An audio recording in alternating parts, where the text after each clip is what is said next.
Good news para sa ating mga munisipyo. Alam nyo ba, maraming serbisyo na araw-araw nating kailangan.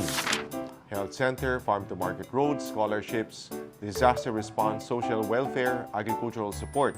Kadalasan, munisipyo ang unang takbuhan.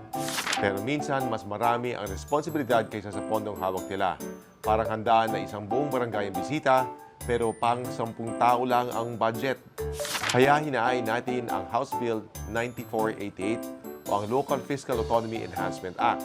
Simple lang ang proposal. Magkaroon ang mga LGU ng additional share equivalent to 5% of national taxes, bukod pa sa kasalukuyang National Tax Allotment o NTA. At malinaw ito, hindi gagalawin, hindi babawasan, hindi kukunin sa kasalukuyang share ng probinsya, syudad, munisipyo o barangay. Dagdag talaga.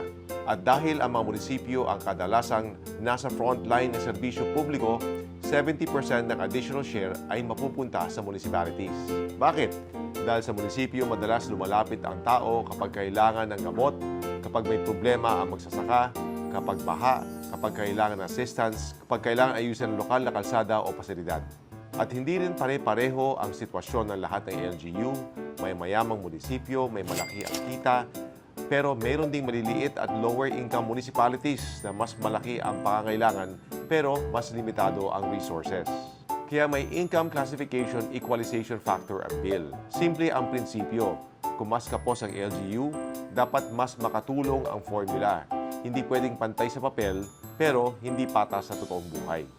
At automatic din ang release ng pondo katulad ng NTA. Hindi kailangan magmalimos, hindi kailangan mangulit, hindi kailangan mag-abang kung kaninong pinto ang bubuksan.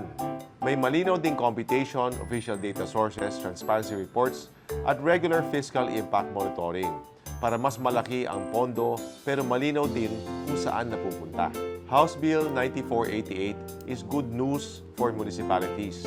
Pero higit sa lahat, good news ito para sa mga pamilyang umaasa sa health centers, sa farmers and fisherfolk, sa mga komunidad na kailangan ng mas maayos na kalsada, disaster response, social services, at local programs.